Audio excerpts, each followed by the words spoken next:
والصلاة والسلام على سید المرسلین وعلى آلہ وصحبہ اجمعین، اما بعد۔ جمعیت العلماء ہند کے قیام کا اصل مقصد قوم و ملت کی خدمت کرنا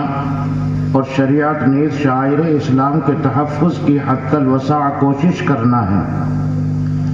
ان عظیم مقاصد کی طرف متوجہ کرتے ہوئے یہ اجلاس مغربی یو پی کے مختلف اضلاع کی مجلس منتظمہ کے ارکان سے یہ اپیل کرتا ہے: نمبر 1، مسلم معاشرے کی جد و جہد کرنا وقت کی اہم ضرورت ہے۔ حالات کے سدھرنے اور بگڑنے کا دار و مدار معاشرے کی اصلاح اور فساد پر ہے، اس لیے ہر اکائی اپنے دائرہ عمل میں اصلاح معاشرہ کے پروگرام کو تحریک کی شکل میں چلائے اور محلے محلے اس پیغام کو پہنچانے کی بھرپور کوشش کرے۔ ابھی حضرت صدر محترم کی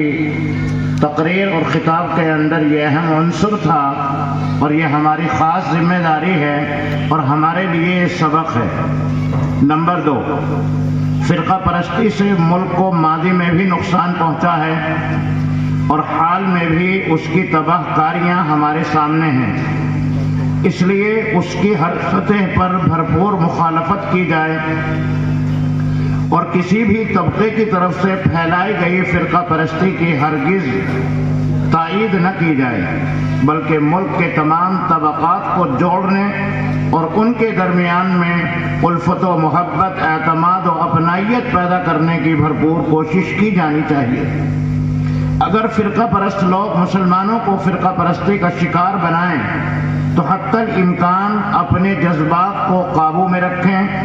اور تمام مسلمانوں کو جذبات میں قابو میں رکھنے کی تلقین کریں،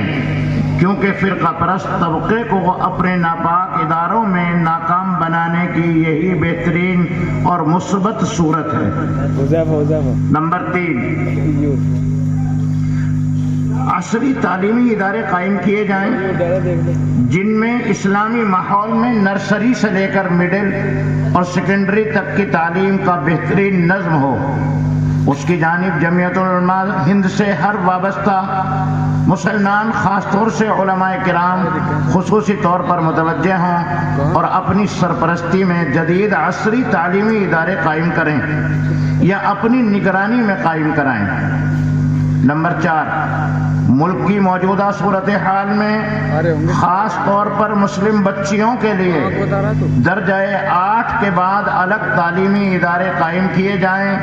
تاکہ مخلوق تعلیم کے برے اثرات سے امت محفوظ رہ سکے۔ ہر مسلم آبادی میں اس طرح کے ادارے قائم کرنا دین و ایمان اور شرم و حیا کی حفاظت کے لیے نہایت ضروری ہے۔ نمبر 5، آپ حضرات کے علم میں ہیں کہ امید سینٹرل پورٹل پر وقف پراپرٹی کی رجسٹریشن کا عمل پورے ہندوستان میں تیزی سے جاری ہے۔ بھارت سرکار کا جو نیا وقف ایکٹ ہے اس میں یہ واضح کیا گیا ہے کہ 2/5/2026 تک تمام وقف جائیدادوں کو امید سینٹر پورٹل پر اپلوڈ کرانا ضروری ہے۔ اب جبکہ اندراج کی مدت صرف 6 ماہ بڑھا کر 2/5/1926 تک کر دی گئی ہے تو ہم سب کی قومی ملی ذمہ داری ہے کہ ہر اکائی میں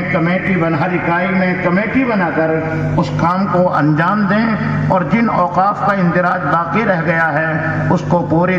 دلچسپی اور لگن سے عوامی بیداری کر کے مکمل کرائیں۔ نمبر 6، ارباب مدارس سے اپیل کی جاتی ہے کہ سرکاری قوانین کا لحاظ و پاس رکھتے ہوئے اداروں کو چلائیں، ٹرسٹ یا سوسائٹی کے ذریعے رجسٹریشن کرائیں، مدارس کو قانونی طور پر ضرور مضبوط کر لیں اور اگر محکمہ تعلیم سے مانیتا تعلیمی منظوری حاصل کر لی جائے تو مزید سہولت مل جائے گی۔ نمبر 7، مجالس منتظمہ کے کارکنان سے درخواست کی جاتی ہے کہ آپ کے ضلع اور تحصیل میں جہاں جمعیت کی یونٹ موجود نہ ہو وہاں حسب ضرورت ضلع کے ذمہ داروں سے مشورہ کر کے نئی اکائی قائم کریں اور موجودہ قدیم اکائیوں کو فعال بنانے میں اپنا بہترین کردار پیش کریں